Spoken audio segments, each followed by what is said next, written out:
Tels sont les sujets abordés dans votre émission L'Afrique en marche. Rendez-vous continuel sur la radio-télévision Charlie Le Gaulle.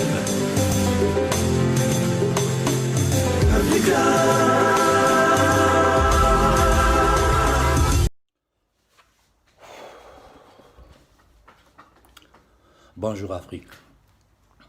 Aujourd'hui 7 août 2020,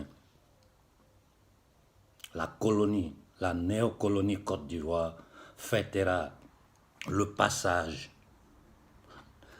de l'esclavage au néocolonialisme.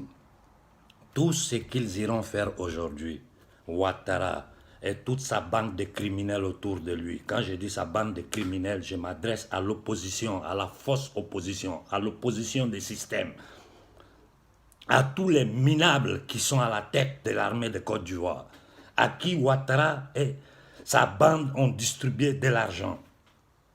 Votre petite comédie que vous allez aller faire aujourd'hui, là, vous le ferez, ça n'aura aucun effet si la société civile africaine et dans le monde entier, les Occidentaux, les Asiatiques, tout le monde vous regarde et puis ils rient, ils se moquent des nègres qui singent, qui font semblant de fêter une date importante pour eux alors que c'est des bêtises. Nous n'allons pas retourner dans l'histoire pour dire comment en 1945 De Gaulle et la France, à travers ses services, à travers les réseaux FOCA, ont fait tout pour mettre l'Afrique dans cette situation. Et ça a continué après De Gaulle avec les réseaux Pasqua et tout ce qui est histoire là. En 10 minutes, je ne peux pas en parler. Si je dois vous donner un conseil, allez voir les longues conférences que le professeur Kofi Gomez fait quand il parle de façon simple pour que toute l'Afrique puisse comprendre. Allez écouter les déclarations, les conférences du professeur Obenga. Ce n'est pas un simple Africain comme moi qui parle. Je vous parle des gens qui savent de quoi ils parlent, c'est leur travail.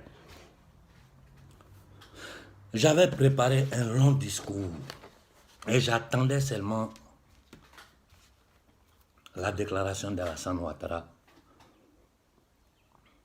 pour parler. Vous savez, pendant longtemps, certains même se sont éloignés de moi. Pourquoi? Parce qu'ils voyaient que je n'étais pas dans du fanatisme. Je dis bien, certains du FPI se sont éloignés de moi parce qu'ils voyaient que moi, je n'étais pas dans du fanatisme. Moi, je suis dans une logique, dans une lutte panafricaine. Et j'ai toujours prôné des manifestations pacifiques. Mais aujourd'hui où nous sommes arrivés là,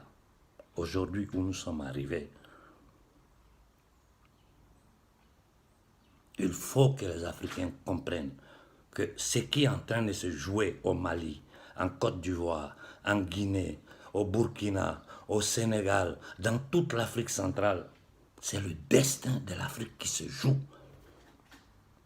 Les Occidentaux, après 4 siècles d'esclavage, ils sont revenus en Afrique. Ils ont fait 1 siècle de colonisation, de travaux forcés. Après la Seconde Guerre mondiale, quand ils ont vu la révolte des peuples africains, qu'est-ce qu'ils ont fait? De façon machiavélique, avec la pression des autres pays occidentaux, surtout de l'Amérique, pour donner les indépendances aux Africains. Tout le monde aujourd'hui sait en Afrique ce que De Gaulle a combiné. Avec le franc des colonies africaines, avec les accords coloniaux sur lesquels je ne peux pas revenir parce que c'est une brève vidéo que je voulais faire pour lancer un message au plus profond de l'Afrique. C'est dans ça que nous sommes. Et ce que vous devez comprendre, c'est que ces histoires de 3 mandats là, ça ne vient pas des dictateurs africains. Ça ne vient pas des gouverneurs français de l'Afrique française. Non, non.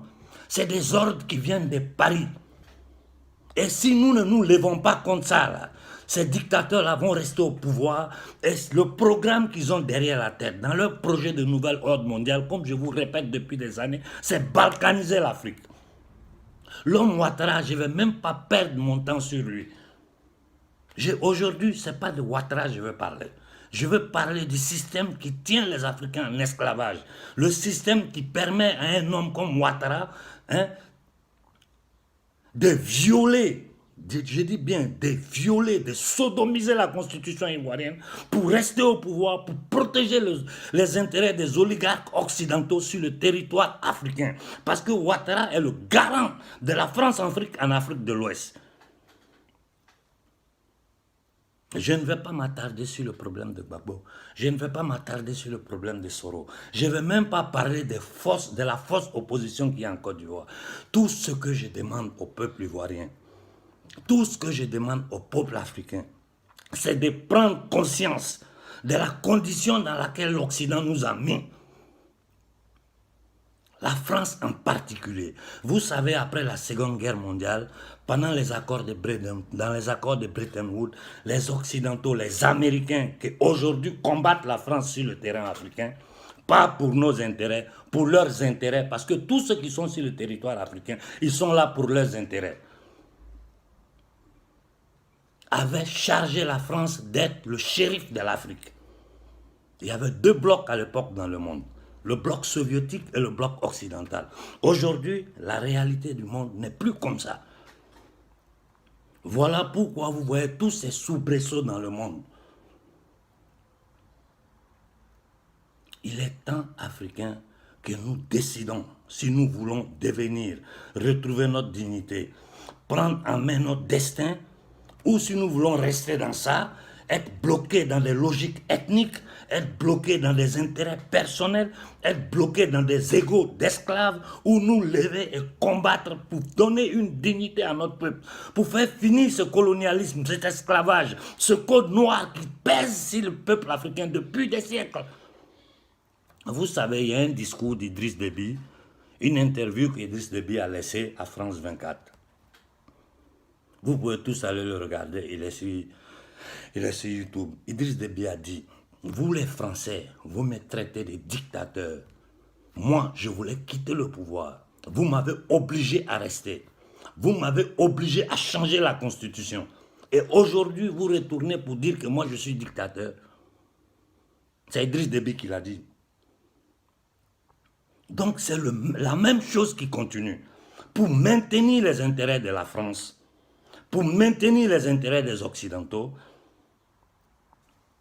ils obligent ces voleurs, ces criminels que nous avons au pouvoir en Afrique à changer les constitutions pour rester au pouvoir. Parce qu'ils n'ont pas quelqu'un sur le territoire qui peut prendre la place de des bandits qu'ils ont installés. Voilà leur problème. C'est ce qui a obligé Alassane à rester au pouvoir. Et puis vous savez, ces gens-là, ce qui leur fait peur, c'est qu'ils se sont tellement salis les mains, ils ont versé tellement de sang du peuple africain qu'ils sont obligés, même s'ils veulent partir, ils ne peuvent pas partir. Parce que leurs patrons, quand je dis les patrons, je parle des sociétés secrètes, les sociétés francs-maçons dans lesquelles ils sont tous membres, sans exception. Je vous dis, aujourd'hui, je ne vais pas vous parler de la franc-maçonnerie, et je reviens encore sur ce que j'ai dit auparavant. Regardez les conférences du professeur Gomez, vous allez comprendre beaucoup de choses. Il a fait beaucoup de conférences, beaucoup d'interventions qui durent 2, 3, 4 heures. Ce monsieur s'est fatigué pour vous faire comprendre quelle est la situation dans laquelle notre peuple se trouve. Comme je vous disais, je ne suis pas dans un problème de Ouattara. Je suis dans la défense du peuple africain. L'injustice que le président Laurent Gbagbo a subie, l'humiliation que le peuple ivoirien a subie. Derrière Alassane, c'était la France, le Fonds monétaire international, c'est-à-dire les Occidentaux qui avaient besoin d'un cheval de Troie, un nègre de salon, l'installer en Côte d'Ivoire pour prendre possession de nos richesses. C'est la même chose qu'ils ont fait au Mali. C'est la même chose qu'ils font au Burkina. C'est la même chose qu'ils font au Sénégal. C'est la même chose qu'ils font partout en Afrique. Donc, mes frères, mes sœurs africaines, ils sont plus armés que nous. Mais ils ne sont pas plus forts que nous. Notre nombre est notre force. Notre nombre est notre puissance. Et comme je vous dis depuis des années, il faut occuper pacifiquement les ambassades de France partout en Afrique. De façon permanente. Mais vous êtes là-bas, vous ne travaillez pas. S'il y avait travail en Afrique, nos enfants ne seraient pas en Afrique du Nord en train de subir ce qu'ils sont en train de subir sous les yeux de tout le monde, dans le silence et la complicité de la communauté internationale. Parce que leur objectif, c'est quoi? C'est faire, avec les ONG, faire traverser la mer à nos enfants. Ils arrivent en Europe, ils sont dans des conditions de misère et la politique occidentale surfe sur leur présence pour monter la société civile occidentale contre les Noirs.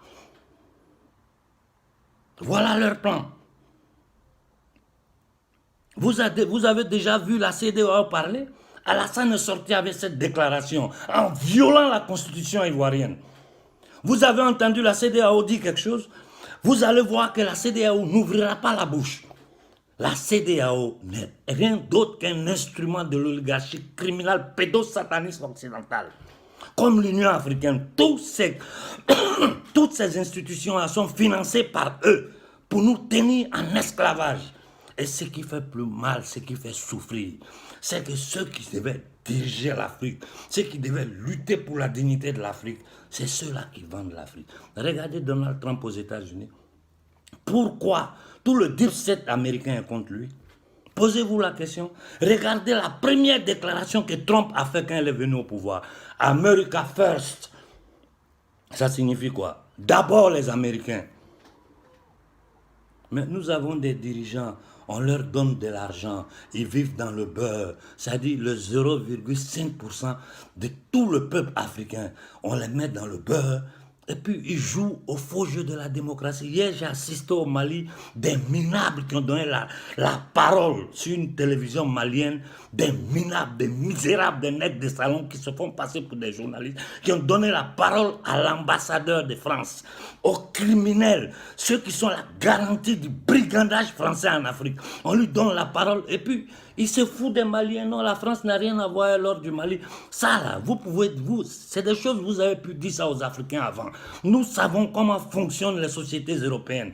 Nous savons comment vous construisez des trusts, comment vous faites pour faire pour créer des fausses sociétés avec des Africains devant, ou aller chercher des sociétés qui viennent d'une autre part, qui sont enregistrées dans un autre pays. Mais en réalité, derrière, c'est toujours la France qui est là. Moi, je sais, j'ai fouillé tous les dossiers. J'ai fait un dossier de 700 pages sur la France-Afrique. J'ai dénoncé la France à la Cour pénale internationale. Il y a un silence total. J'ai envoyé le dossier à tous les dirigeants du monde.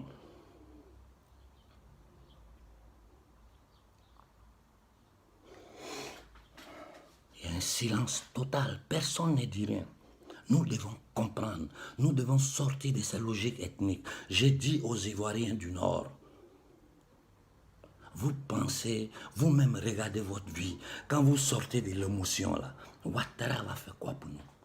Pendant que nous cherchons à sortir du franc CFA, sous vos yeux, il a couru à Macron pour faire avorter le projet. Heureusement que le Nigeria s'est opposé à ça. Pour accrocher l'écho qui devait être une monnaie africaine au franc européen qui est l'euro. En Europe ici, en Italie, où je vis, les Italiens sont en train de lutter pour sortir des euros. C'est un long discours duquel on peut parler une autre fois. Mais l'euro pour les Européens aujourd'hui, c'est comme le franc CFA pour nous les Africains. Il y a une oligarchie qui a créé une Union européenne, qui est propriétaire de cette monnaie et qui est en train d'attaquer tous les États européens. Voilà pourquoi l'Europe, vous voyez tout ce qui se passe en Europe, tous les casinos y a en France. Vous voyez la résistance française, comme elle est en train de lutter. Macron ne travaille pas pour les Français. Macron travaille pour les Rothschild, pour cette oligarchie tamouldo-sioniste, kabbaliste, pédosataniste, contre lequel Trump est en train de lutter aux États-Unis. Aujourd'hui, je ne parlerai pas de vaccins. Mon seul objectif aujourd'hui, c'est faire comprendre aux Africains que où nous nous levons, où nous sommes morts. Et je vous dis, tous ceux qui me disent qu'il faut parler à tel leader panafricain, il y a certains leaders panafricains qui ne pourront jamais prendre la position que moi je prends. Parce que vous les voyez, vous pensez que c'est des héros. C'est faux. Ce n'est pas des héros. C'est des traîtres. Beaucoup parmi eux font partie de ces sociétés franc-maçonniques. Un jour, je vais parler, mais ce n'est pas le moment. Les financements qu'ils ont là, beaucoup s'enrichissent dans l'affaire des panafricains.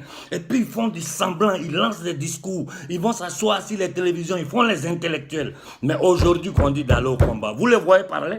À part lancer des petits discours, moi je vous dis Africains, prenons les ambassades de France. Il faut prendre les ambassades de France. Partout dans le continent, si nous voulons avoir une chance, une petite chance de bloquer ce qu'ils sont en train d'essayer de mettre sur pied.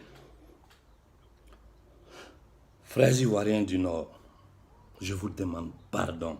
Regardez-moi, vous n'avez pas pitié de moi. Vous pensez vraiment que moi j'ai quelque chose contre Alassane Ouattara? Vous pensez vraiment que moi j'ai quelque chose contre Ibeka, personnellement? Vous pensez que j'ai quelque chose contre Alpha Condé? Non. Il ne m'intéresse même pas. Parce que je sais que ce n'est que des esclaves, les boys des Occidentaux, bloqués dans les sociétés maçonniques, qui prennent des ordres des grands maîtres des loges maçonniques et qui les appliquent sur le peuple africain. Sachez que les Nations Unies, qui est le Parlement mondial, c'est le temple mondial de la franc-maçonnerie dans le monde. Et ils ne le cachent pas. C'est parce que vous n'avez pas étudié la franc-maçonnerie, vous ne connaissez pas le symbolisme maçonnique, que vous ne comprenez pas. Regardez ce qu'ils ont fait au Libéria. Vous entendez parler de Woya. C'est fini, on n'en parle pas. Le Patrice Talon qui a fait la grande gueule, il est arrivé au pouvoir. Qu'est-ce qu'il est en train de faire? La famille Eyadema, cet imbécile, ce vieux atteint de démence sénile qui est en train de regarder le Cameroun se détruire, qui ne parle pas. Ces minables qui sont assis au Congo, qui sont en train de voir le peuple congolais souffrir, qui ne parle pas. Personne ne viendra nous aider, mes frères. La seule personne qui peut aider l'Afrique, c'est l'Afrique elle-même. C'est-à-dire la société civile africaine. Moi, je ne ferai pas d'intervention encore. Parce que je veux que l'Afrique soit consciente. Je veux que ce soit les Africains eux-mêmes qui se rendent compte du danger qui les menace. Et qu'ils s'élèvent, j'ai dit, de façon pacifique. Mais je sais qu'ils vont nous attaquer. Vous avez vu hier en Côte d'Ivoire la petite manifestation. La police est sortie pour attaquer les Ivoiriens. Donc quand nous allons aller devant les ambassades de France, ces mêmes soldats policiers vont venir attaquer. Mais je vous dis, je le dis aux Maliens, si les soldats là, qui ne sont pas capables de combattre les djihadistes parce qu'ils ne sont pas armés, parce qu'ils n'ont aucun matériel, ils ne sont même pas payés, tentent de tirer sur vous, repérez les maisons de leur famille, et faites ce que vous devez faire. Si vous tapez 3, 4 parmi ces gens-là, les autres, ils ne vont plus le faire. J'ai dit la même chose aux Ivoiriens, j'ai dit la même chose aux Guinéens, j'ai dit la même chose aux Sénégalais, j'ai dit la même chose à tous les pays d'Afrique centrale. À chaque fois que nous allons sortir, si l'armée, la police vient, elle vous attaque, on se connaît entre nous, vous savez où ils habitent, où sont leurs parents, vous allez et vous faites le boulot que vous devez faire tranquillement. Quand on va s'occuper de 2, 3 parmi eux, tous ces gens de l'opposition là, qui vont se taire pendant que les Ivoiriens seront tués, vous savez où ils habitent, vous savez ce que vous devez faire. Je ne peux pas rentrer dans certains discours, mais je vous dis qu'il y a des frères africains, soldats, des frères africains intellectuels, qui sont prêts à s'élever, qui sont prêts à prendre des positions claires devant l'Occident, devant la France. Mais s'ils le font seuls, on va les éliminer. Moi qui suis en train de vous parler, je ne sais pas si demain je serai vivant. Mais ce n'est pas ça qui m'intéresse. Je n'ai pas peur de la mort. Un être humain qui a peur de la mort, c'est-à-dire c'est un être humain qui n'a rien compris de l'essence de notre existence. La mort fait partie de notre parcours. On naît, on grandit et on s'en va. Si je pars demain, qu'on me tue, qu'on m'empoisonne, qu'on fasse quoi que ce soit, je vais partir avec l'âme en paix. Parce que je sais que derrière moi, j'ai laissé des jeunes qui vont continuer cette bataille-là. Donc ceux qui s'inquiètent pour moi, n'ayez pas peur. Et puis ici, tant que je suis en Italie, je suis en sécurité, protégé par la société civile italienne. Donc ne vous inquiétez pas pour moi. Je suis déjà rentré en contact avec beaucoup de journalistes Et je vais continuer à le faire les prochains jours pour leur expliquer ce qui se passe en Afrique, dans toute l'Afrique. Des journalistes blancs qui se sont mis à l'écoute. En ce moment, ils sont en train de suivre ce qui se passe en Afrique. Hein. En ce moment, ils sont en train de suivre. Si vous voyez un gouvernement qui a accusé de trafic de drogue international, le ministre de la Défense est accusé. On le nomme Premier ministre. Même si tu es du parti, ça ne va pas te faire douter. Ou bien tu n'as plus ton cerveau pour réfléchir. C'est quoi ça? C'est la réponse de la France-Afrique aux enquêtes que la DEA allait mener en Afrique. Comment vous pouvez penser qu'un franc-maçon, c'est-à-dire le patron de la franc-maçonnerie en Côte d'Ivoire, peut faire le bien des Ivoiriens? C'est parce que vous ne savez pas ce que c'est que la franc-maçonnerie. J'ai écrit hier que l'Afrique est gouvernée par les loges maçonniques européennes. C'est clair. Comme l'Europe est gouvernée par les loges maçonniques européennes, les gouvernements européens que vous voyez, quand vous partez regarder dedans, la plupart c'est des francs-maçons, au fils des francs-maçons, ou d'une façon directe ou indirecte, ils font partie de quelques sociétés secrètes européennes ou protégées par ces sociétés-là. Il n'y a pas bon l'homme dedans. Ça ne vous étonne pas de voir un petit enculé comme celui de la France là, prendre le pouvoir en France. Sans parti, sans expérience, sans rien. Hein? On l'a vu hier à Beyrouth en train de lancer des discours, on va venir reconstruire le Liban. Depuis quand ces gens-là ont reconstruit un pays? Dites-moi un pays que la France a reconstruit où les gens vivent bien. Si, donnez-moi le nom d'un seul pays que la France a reconstruit et les gens vivent bien, ils sont heureux, les enfants sont plus en immigration, il n'y a plus de guerre. Depuis 1945 à aujourd'hui, donnez-moi un seul pays.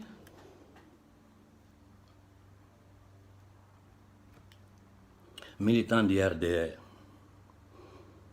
vous supportez quelqu'un qui a des quartiers à Paris, qui a travaillé pour le Fonds monétaire international. Kadhafi a été assassiné parce qu'il voulait faire sortir l'Afrique du Fonds monétaire international, créant un Fonds monétaire africain. Il a déposé le double du budget du Fonds monétaire international. Ils se sont réunis, ils l'ont assassiné. Sankara, quand il a dit aux Africains, rejoignez-moi, supportez-moi pour libérer l'Afrique, ils l'ont assassiné. Quand Gbagbo et Obiang ont tenté de créer une banque d'investissement en Afrique, comment Gbagbo est fini? Moi, j'ai beaucoup critiqué Gbagbo pendant son régime, pendant que Gbagbo était au pouvoir, mais pas l'homme Gbagbo, parce que l'homme, je le connais. Je connais son génie politique, je connais son intellectuel, je connais son honnêteté intellectuelle et morale. Je ne suis pas du FPI, je n'ai jamais supporté FPI. C'est l'homme Gbagbo qui m'intéresse.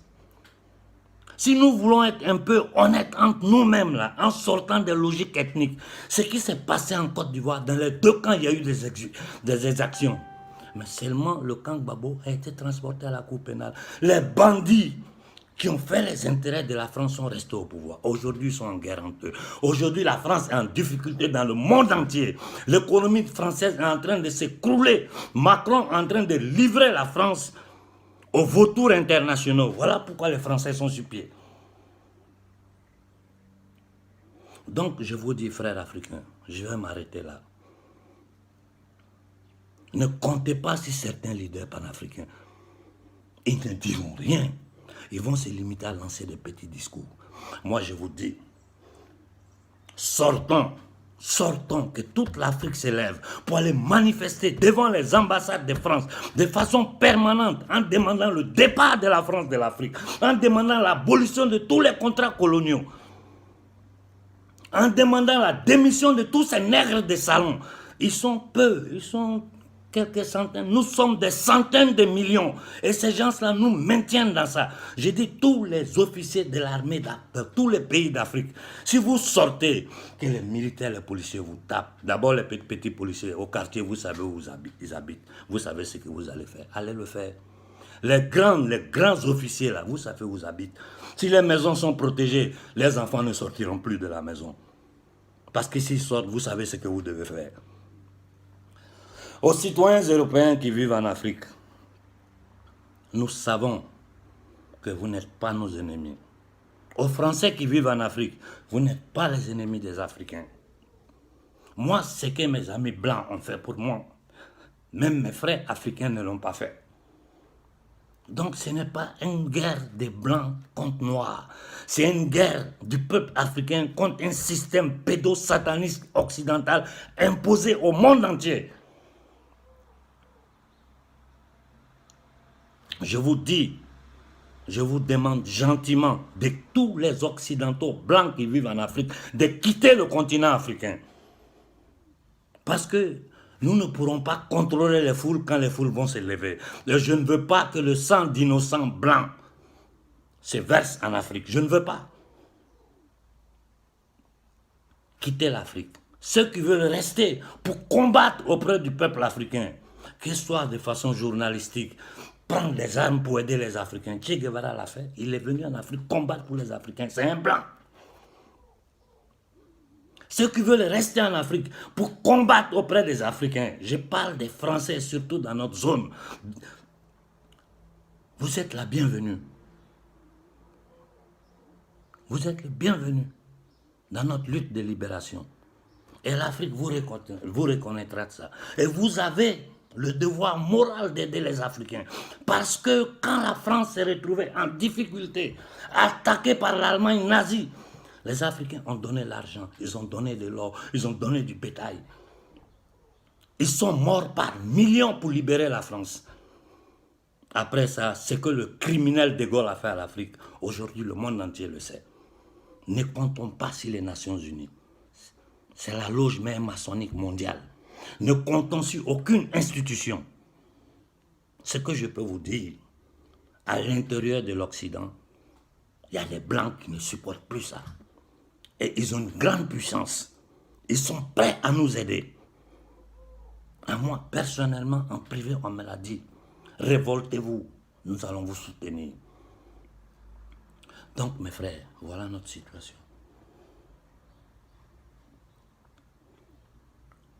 Jeunes Maliens, jeunes Sénégalais, jeunes Guinéens, jeunes Burkinabés, jeunes Congolais, jeunes Centrafricains, jeunes Camerounais, levez-vous, levez-vous. N'attendez pas que certaines organisations panafricaines vous disent qu'ils ne le feront pas. N'attendez pas que certains partis d'opposition du système vous disent qu'ils ne le feront pas. Personne ne fera rien. Votre destin est dans votre main. Levez-vous, marchez sur les ambassades de France. Je vois au Mali des gens qui disent d'envoyer Ibeka à la cour pénale. Ceux-là, c'est des traîtres. Plus jamais un noir doit aller à la cour pénale. Plus jamais. Ibeka doit être arrêté et jugé au Mali. Et les politiciens maliens qui sont en train de divaguer, ils tournent, ils font semblant, ils sont là. Non, on va faire... Ceux-là, jeunes Maliens, ne les écoutez plus. Bloquez Bamako, bloquez tout le Mali. Nous allons mourir par milliers. Nous allons mourir par milliers. Mais ils vont partir. Et à chaque fois, s'ils nous répondent par la violence, je vous dis, vous connaissez les intérêts de la France en Afrique. Les sociétés Orange, Bouygues, Bolloré, partout ils contrôlent autoroute port. Vous savez ce que vous devez faire. Vous savez ce que vous devez faire. Je n'ai pas besoin de vous dire. La guerre arrivait à un point où, si nous ne réagissons pas avec fermeté, ces gens-là vont balkaniser l'Afrique. Rappelez-vous en 1884, ce qu'ils ont fait. Ils se sont assis entre eux, ils ont divisé l'Afrique, chacun a pris sa part. Aujourd'hui, ils l'ont refait dans les accords de Lisbonne, ils l'ont refait dans les accords, dans tous les accords européens. Il faut tenir l'Afrique dans ça, parce que toutes les matières premières sont là-bas. Nous, on en a besoin. Donc, on les tient en esclavage, comme on les tient en esclavage depuis 600 ans, et nous continuons à nous enrichir. La richesse, vous voyez l'opulence qu'il y a en Europe ici, là. Le beurre dans lequel même nous, les anciens Africains, nous vivons en Occident ici, c'est pour nous. Ce que vous voyez ici, les Champs-Élysées, c'est pour nous. Ce que vous voyez dans les grandes villes européennes, tout l'or du Mali, tout l'or du Burkina, tout le diamant de l'Afrique, tout le diamant du... Tout, c'est pour nous. Toutes les matières premières, c'est pour nous. Nous sommes le peuple le plus misérable, le plus humilié. Et on parle de nous comme des chiens dans le monde entier. Il n'y a pas un endroit dans le monde où le noir est arrivé et puis on le respecte. Non, Tout le monde nous piétine à cause de ces gens-là. Les frères, ceux qui ont supporté Ouattara, vous vous êtes trompés dans le passé. Aujourd'hui, nous sommes là, nous sommes en train de vous dire que le combat que nous menons, ce n'est pas un combat contre Ouattara. C'est un combat contre ceux qui ont envoyé Ouattara, qui l'ont imposé au peuple ivoirien. Donc, il faut que nous nous arrangions pour faire sauter Ouattara. Il faut que nous faisons tout pour abolir tous les contrats coloniaux. Il faut que nous abolissions le CFA et que nous ayons une monnaie afro-africaine.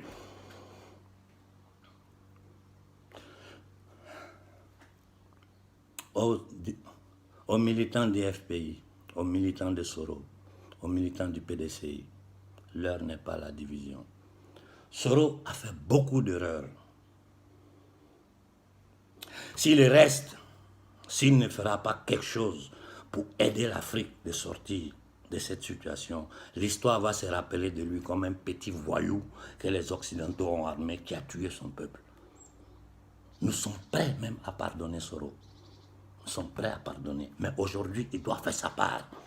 Donc tous les soroïstes, tous les gens du PDCI, tous les gens du FPI, mettez-vous ensemble. Toute la jeunesse qui a supporté Ouattara, qui a été manipulée par Ouattara, rejoignez le peuple ivoirien. J'ai dit à tous nos frères d'Afrique de l'Ouest qui vivent en Côte d'Ivoire, qui vivent pacifiquement là, qui ont toujours aimé la Côte d'Ivoire, n'ayez pas peur. N'ayez pas peur. Les Ivoiriens ne vous feront rien. Les Ivoiriens ne toucheront aucun étranger en Côte d'Ivoire. Aidez-nous à nous débarrasser de Ouattara, du système colonial impérialiste que la France, pour compte de l'Occident, a imposé au peuple africain. Aidez-nous. Aidez-nous. Si nous nous levons tous contre Ouattara, Ouattara, il va chercher à fuir parce qu'il sait que si on le prend, on va le juger. Je vous dis, ne brûlez pas. Si vous devez brûler, brûlez ce qui appartient aux Français. Vous savez où sont les sociétés françaises. Vous savez tout, vous qui êtes sur le territoire. Organisez-vous en petits groupes. D'abord, allons pacifiquement. Bloquons les ambassades de France. Demandons l'intervention de la communauté internationale.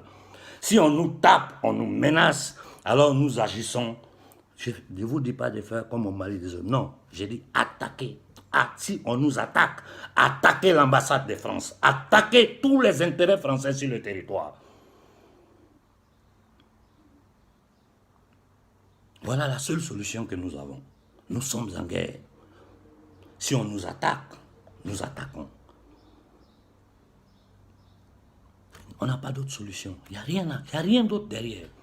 Tout ce que les gens vont vous dire, en dehors du discours que je suis en train de vous tenir en ce moment-là, c'est des gens qui ont vendu l'âme, c'est des gens qui ont pris de l'argent, c'est des gens qui sont corrompus, c'est des gens qui n'ont aucune conscience, aucune considération pour leur propre peau. Parce que l'homme qui a une petite considération pour sa peau ne peut pas faire ce que ces gens-là sont en train de faire. Jeunesse africaine, hommes et femmes d'Afrique, donnons-nous la main. Il faut que toute l'Afrique se lève en même temps. Sénégalais, je vous écoute tous. Je lis les messages, je discute avec les gens quand je peux. Vous-même, vous savez que si vous ne faites pas courir Macky Sall, ce que la France vous réserve, vous allez voir. Regardez en Afrique, tout est privatisé. C'est-à-dire, nous sommes étrangers sur notre continent. Tout ce qui est en Afrique ne nous appartient pas. Donc nous sommes des bouquins, nous sommes des sauvages, nous sommes des animaux, des incapables. Il faut que les gens continuent à nous infantiliser, à nous manipuler de façon machiavélique. Nous nous massacrons entre nous. Regardez comme nous nous tuons entre nous et ils s'enrichissent. Tu viens ici en Europe, tu vois comment les gens vivent. Quand ils regardent l'Afrique, tu as honte. Et tout l'argent que ces dictateurs ont volé qui sont dans les banques occidentales, là, tout ça va rentrer. Parce que quand on va arrêter Ouattara, on va geler tous ses biens en Occident. Quand on va arrêter Ibrahim Boubacar Keïta, il faut geler tous ses biens et demander le rapatriement de tout ce qu'il a volé au peuple malien. Quand on va arrêter Macky Sall, il faut bloquer tous ses biens, demander le rapatriement de tout ce qu'ils ont volé. Les frères, nous sommes en guerre, où nous agissons, où nous sommes foutus.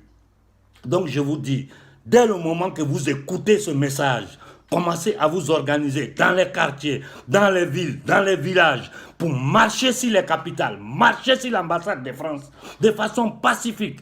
Je vous dis, ils vont tirer sur nous. Celui qui n'est pas prêt à mourir reste à la maison. Donc tu n'as pas compris le sens du combat que nous menons. Pour le reste, soyons prêts à nous sacrifier. Je vous dis, pour ce qui me concerne, moi, s'il m'arrive quoi que ce soit, c'est un soldat qui est tombé au combat. Continuez le combat. Continuez le combat jusqu'à ce que la merde qu'ils nous ont foutue, dans laquelle ils nous ont foutu en nous faisant croire qu'ils allaient nous libérer après la Seconde Guerre mondiale, s'arrête totalement. Abolition des contrats coloniaux. Départ immédiat, sans condition, de toutes les armées occidentales de l'Afrique. Je dis bien toutes les armées occidentales. S'ils ne bougent pas, à chaque fois que vous verrez un militaire français en civil, en tenue dans une rue d'Afrique, vous savez ce que vous devez faire. Il ne faut plus jamais qu'un de ces gens-là puisse marcher libre sur le continent africain. Bon début de semaine à tout le monde. Force à vous, Afrique. Que nos ancêtres nous accompagnent dans cette bataille.